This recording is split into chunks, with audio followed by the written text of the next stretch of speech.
How's it going, friends? This is Somnambulist. We are starting up a new game today, and it is called Penumbra Overture.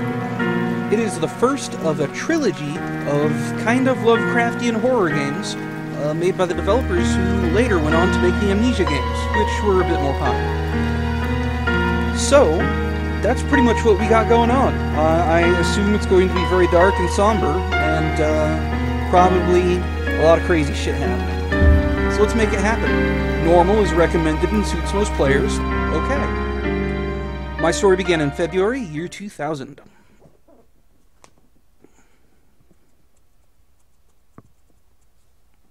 For my part in this allegory, I'm not going to make the same mistakes my father made. Howard vanished from my mother's life before I was even in it, so when he sent me a letter a few days after Mum's funeral, it was the first I'd ever heard from him. Pity he was dead. Writing from beyond the grave must be a genetic habit in my bloodline. His letter contained a key, instructions, pleas for forgiveness. I figured the dead don't have much use for absolution, so I turned to his prophetic passing, which he inexplicably expected to come any day. Clearly averse to explanations, my father preferred to leave directions to a bank on Mayfair I'd never even heard of. In that bank was a safety deposit box in his name, and myself as executor. Of course, I went, as he knew I would. Naturally. I discovered that despite the evidence, he'd been legally declared dead almost 30 years ago, and so the old book and collection of notes I found had, in the eyes of the law, been mine all this time. My father's instructions were to burn the documents, raise no further questions. But that was his error. No man's immune to the shameful trappings of curiosity, and my humanity got the better of me. The university I taught at was world renowned for two things: physics and linguistics. I represented the first, and the man who stood for the second was stumped by my recent acquisition. The book was indecipherable. The notes, however, showed a location somewhere in uninhabited northern Greenland. It took me almost a year to book the last flight I'd ever taken. As I watched civilization disappear along with Heathrow, I realised my father had disappeared 3 decades ago, almost to the day, and I considered in turn what it was that I was leaving behind. We landed on a strip of ice a few feet wide, and within minutes I was pulling away on a chartered boat, beginning the 12-hour journey that would lead me into my past. So I believe the implication is that the character is also dead, and this is some sort of journal. That's very Lovecraftian. Many of his stories were set up in the setup of writings from someone who had long since committed suicide or something. Finally, we're almost docked. I'd better stow my gear. I may be far from home, but chances are I can still pick things up using left mouse, and I can take a closer look at things using right mouse. Okay. I'm certain this map's a good decade or so out of date, but landmarks don't change much in Greenland, so I've got a pretty decent idea of where I'm heading. Always good to have a notebook to jot down interesting information and reminders. I think I left my torch in the desk drawer next to the bed. It can be opened using my left mouse on it, holding the button down and moving the mouse. So, notebook. Empty. Reminders, I guess is just a bit of a note you can do. I have a can of soup. Yeah. The crew seemed friendly enough, but just in case, I locked up my valuables. Pretty sure the key's in my inventory somewhere. Once I've found it, double-clicking the left mouse button should get it selected. Then I can press Interact on the padlock to unlock it. Cool. I don't think I need to take my bag anywhere. It's a rickety wooden desk. I can get that drawer open if I just hold the Interact button and drag with the mouse. Yeah. Flashlight switches on and off via the inventory, or hopefully with the shortcut key F. Now, where's that emergency glow stick? Should still be in the locker. Keys in my inventory, tab. Playboy poster. It's nice some things don't change no matter how far you are from home. How about you? Open. Dearest Eric, just a quick note before you set sail and leave me once again. I left you a little something to remember me by on the chest at the foot of your bed. I really don't know why you still have only one bed on board. They're taking shifts because it is no way to get your rest. But what does a fisherman's wife know of life at sea? I'll be praying every night for you to make the catch you need so that you can come home to me safely and soon. Please don't be gone for 5 weeks like last time. I know I might nag sometimes, but I do love you, you know. I've washed these overalls of yours. I know you'll get them covered in assorted fish parts in no time. But I still feel better knowing they've had a wash. Before I get, the Hendricksons in the village have asked me to see if you'll be coming by any trout, but I said they were mostly out of season. If you do happen upon any, don't say anything. Stow them well in the ice, and I'll do something special with them to celebrate when you come home to me. The ship's captain deserves a little special treatment once in a while. Take care, my love. Fisherman's wife's love letter. Alright. Sounds good. Is that it there? Looks like it might be. From the smell, I'd say there's an equal chance they use this chest for personal belongings or bait. Cool. Alright. Got a lock here. Key. Double click. Bam. Opened up.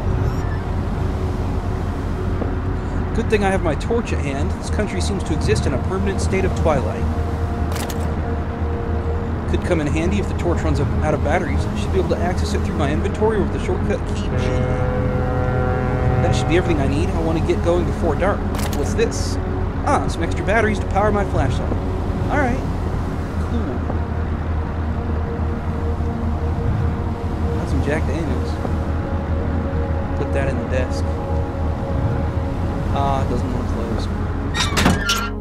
As I stepped off the boat, setting out into the blizzard that had formed around me, I realized how utterly devoted I'd been to the discovery of my father's past. I had no idea what to expect. Soon enough, my concerns were justified. I don't know whether I lost my orientation or my spirit first, but I lost feeling in my extremities soon after, and new hypothermia was setting in. I started looking for shelter.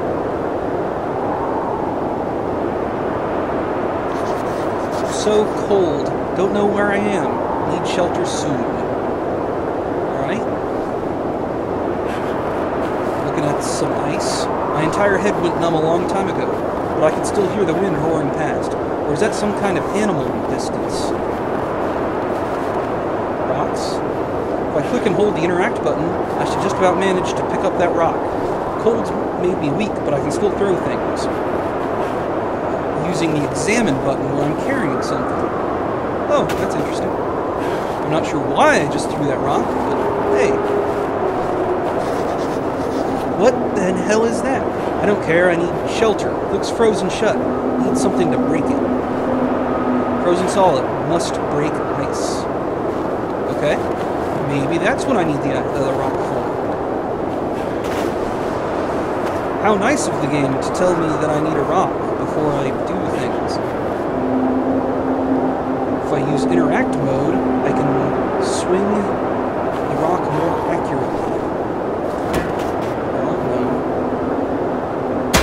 Oh, okay. So I can hold R, and then I can just move it around.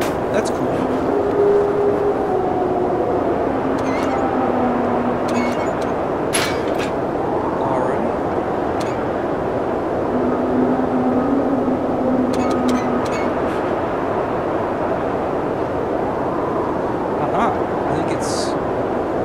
I think it was moving, but it was lagging on me there for a second.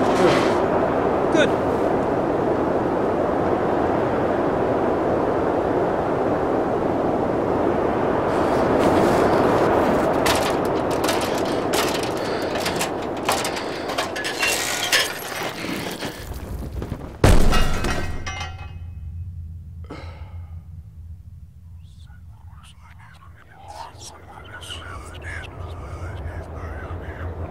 Alright. I was a little worried there. I don't know if you could see that, but it flashed the desktop for a second. Jesus, my head. I can't believe I fell that far and survived. Although looking around, maybe I didn't. What is this place? Heavy-looking wooden barrel. Could be anything inside it. Cool. Flashlight.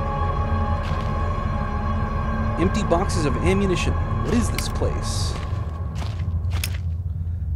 I suppose I'm wanting to be careful with my... Oh! What the fuck is that? That's a flare. That's a door. flare. It's a 24-hour ration pack, long past its sell-by date. Cool. Oh, hammer. Let's see. I can swing this hammer if I hold left mouse. I can make a backswing by pulling the mouse right and then follow through by pushing left. The opposite works too. Pulling back and then thrusting forward produces a stabbing motion. I reckon if I hold down right mouse after the backswing, I should still be able to look around. Alright, let's see how that works. Can I... Oh, okay.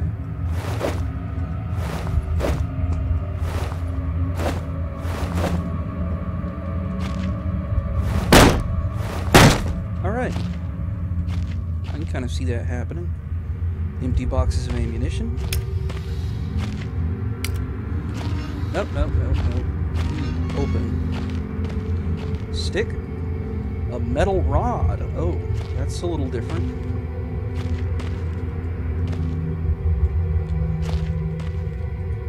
It's a wooden door. I hope it's open. Doesn't look very open.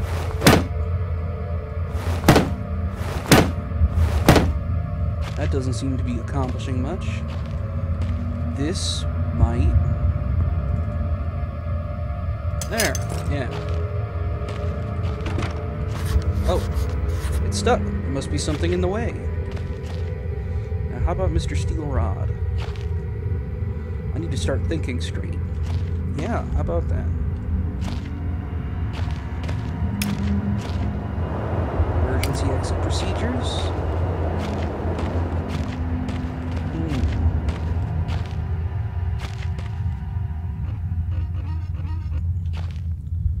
I am not certain. Is there anything in here that I need to be looking at? Oh. That's a thing. Boom.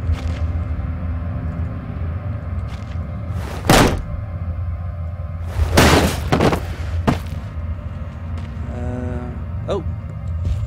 Control to crouch. What the shit?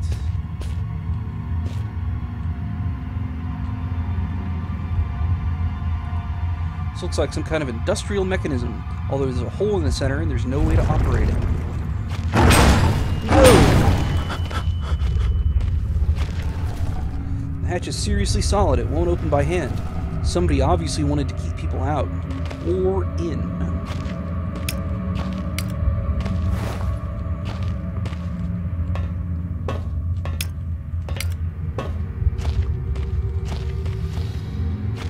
Well. Let's see. Looks like I can't get back in there. Oh well.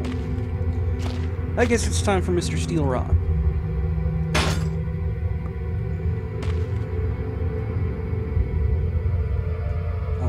Okay. It's kind of moving. There we go. That is motion. Controls are a little awkward. I can't complain too hard. Aha. Whatever I was descending into, it was 100 feet below ground, protected by 2 solid metal hatches, located in a remote Arctic wilderness and buried beneath the snow. I didn't know what to expect, but it made me feel something I hadn't felt since I was a child. I'd never given it much thought before, but I realized that our entire society is a network of safety nets. Emergency services at the end of a phone line, health and safety in the workplace, friends, family, lovers, all there if something goes wrong, part of a carefully designed structure to prevent all but the most mundane of emotions. Once again, I felt like I did when I was in school, surrounded by a closing ring of older kids. Knowing anyone that might help me, friends, parents, teachers, were too scared or too far away.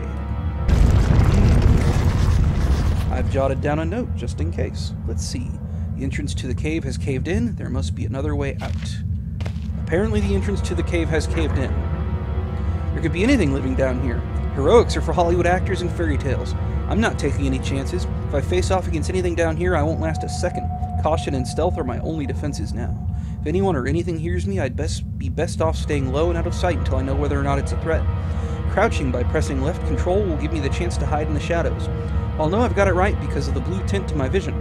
Plus, I should be quiet enough that I won't be heard unless something's right on top of me. Better remember to shut off any light sources, though. Alright. My best bet is to hide for a couple seconds or so, perfectly still. That'll make me properly hidden. Bottle. Broken bottle. That's a map. I can dig that.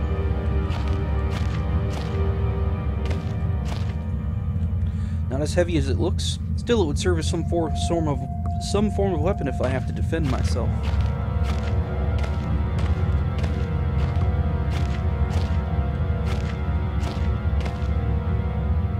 Storage room.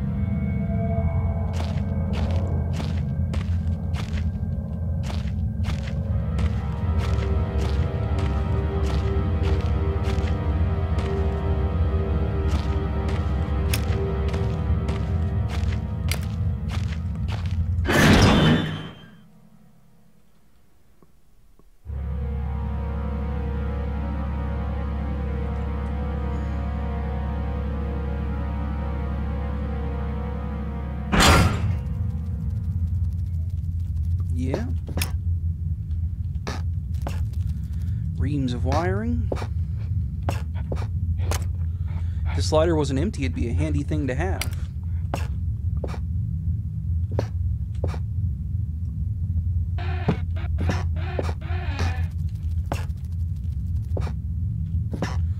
Rocks? Rocks.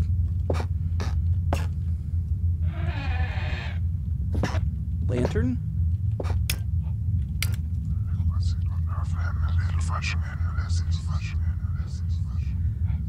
What the hell? What just happened? I don't know if that was such a good idea.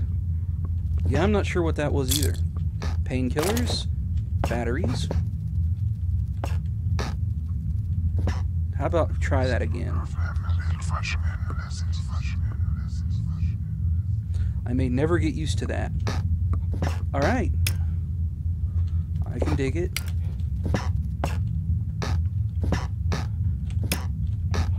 Door. It's locked. Locked from the other side. That does mean that there's someone still inside? Does that mean that there's someone still inside? I can hear chattering. Thank God. Jotted down a note just in case. There's a locked door with odd noises coming from behind it in the storage. Alright. Good times. So let's go take a look around.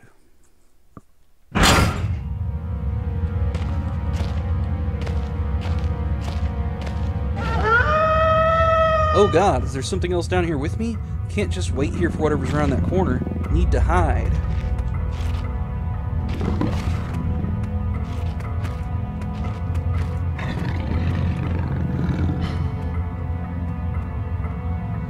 Jesus, I've never been this scared in my life. I can feel my heart racing. If anything gets within more than a few feet of my hiding spot, I'd better not stare it out. Anything within my field of vision might panic me, and then I'm a goner.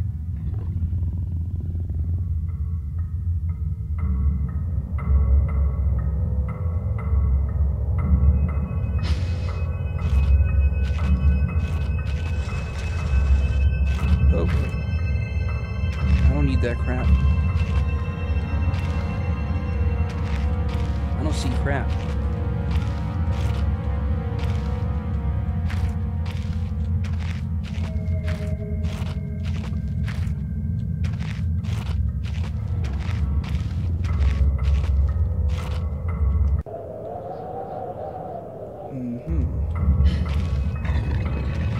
Nope.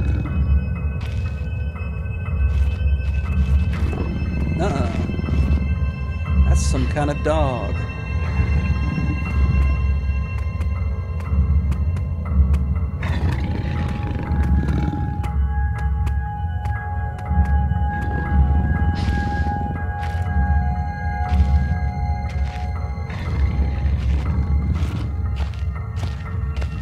Okay, it's over there, and I'm hoping it's not coming back here.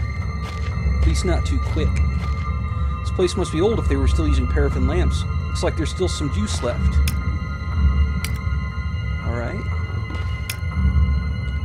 Workshop. Found a locked door in the middle of the mine. Okay. Workshop. Explosives are somewhere.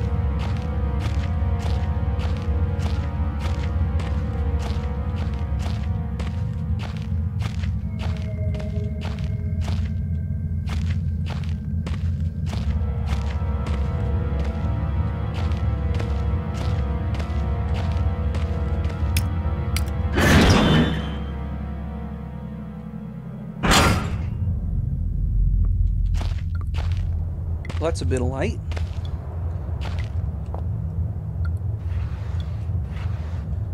Doesn't look like there's much going on in here.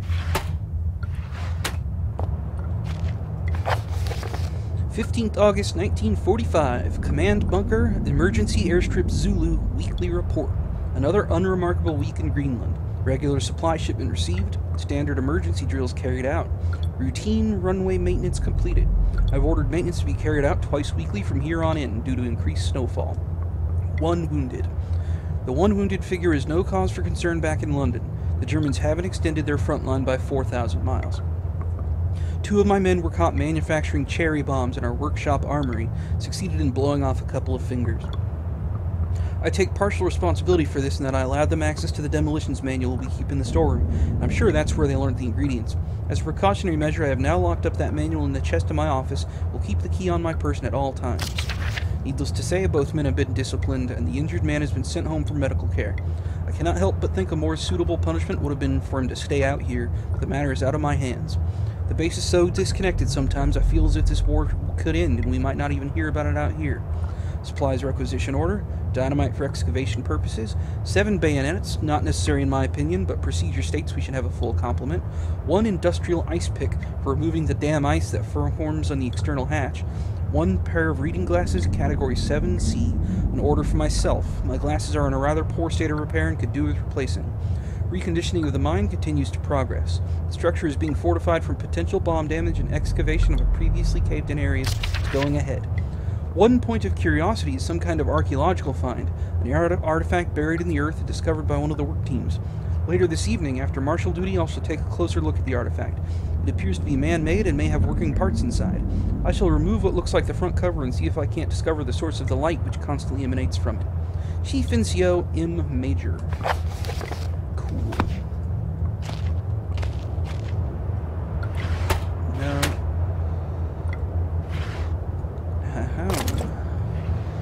Knew they wouldn't have these openable unless they did something with it. Now, how about this one? Any difference? A man, an old man, clutching something unseen. He is strange, and yet he is no stranger. Never seen before, still I know. This man before me is Howard. I call him Father. It was different, but the same that time. Like I had more control. But over what? It's a picture of a British platoon. It must date back to World War II. Suppose this mine was converted into some sort of bunker. Anything for a second try? I may never get used to that. Alright. So much history in this place, tied up in words and left to decompose.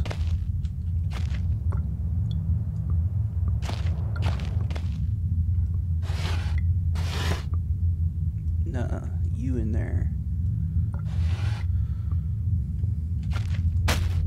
Beef jerky. I wonder what that does. And can I... yeah, there we go. Nothing in there, though.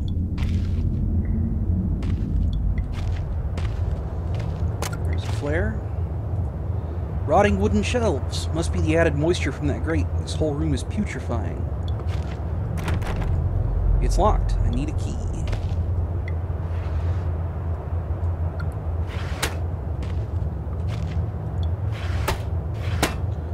Well, there might be one in here somewhere. Or there might be painkillers.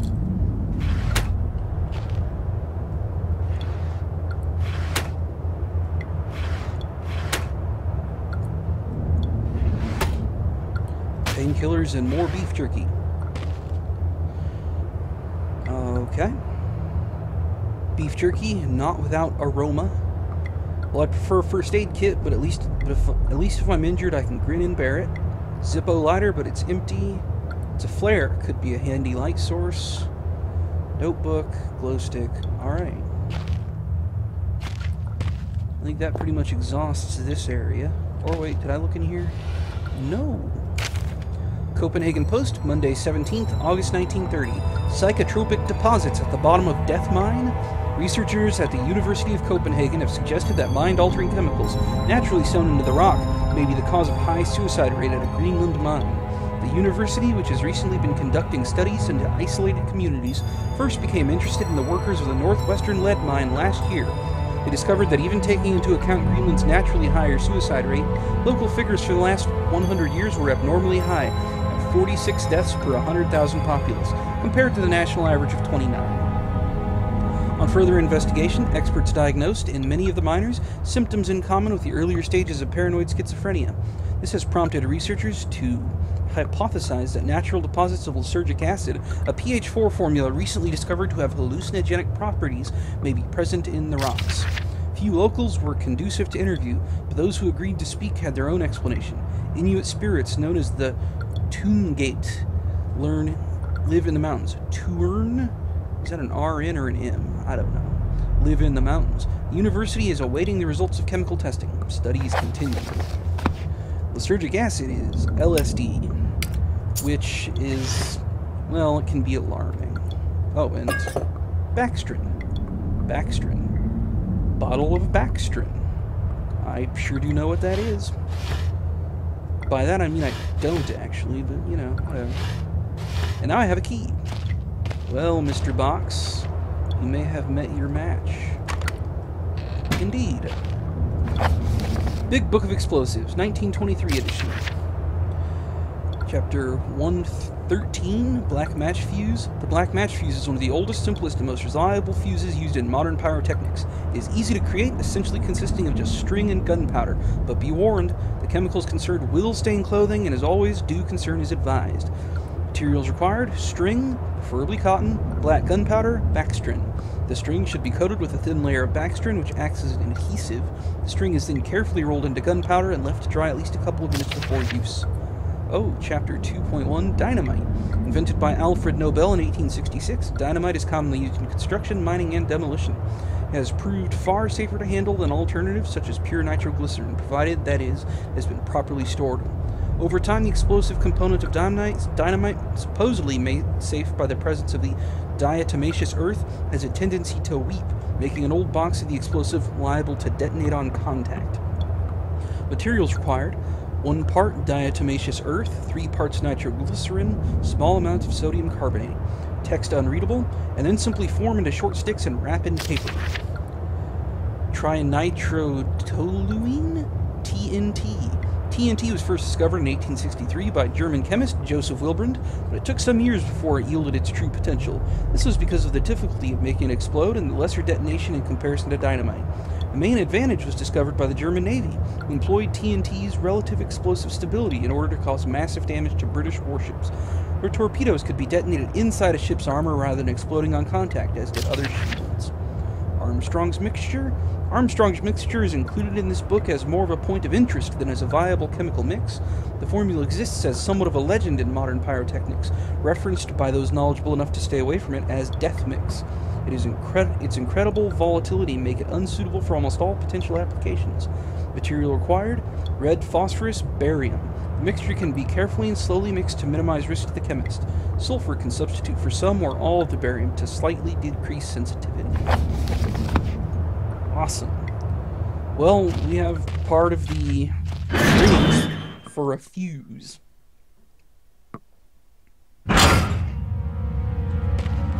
Alright.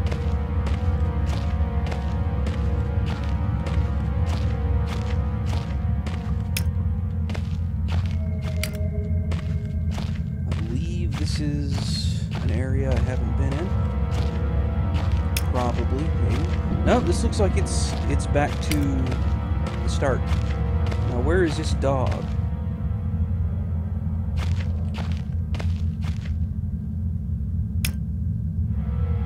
Office. Or was that the office? That must have been the office. Now then. I can't get into the northern area. So all I can really do is go back to the storage and see if there's anything going on there. Now, this fucker is around here somewhere.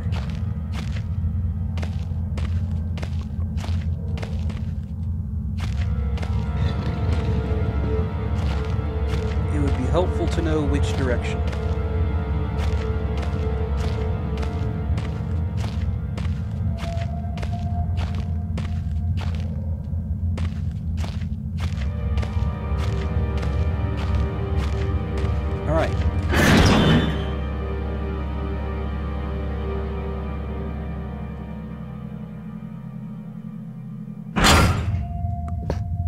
Alright then, there must be something going on over here.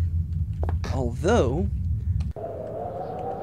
I'm thinking, yeah, it's about time to call this one for today. So, this has been Somnambulist. We have been playing Penumbra Overture.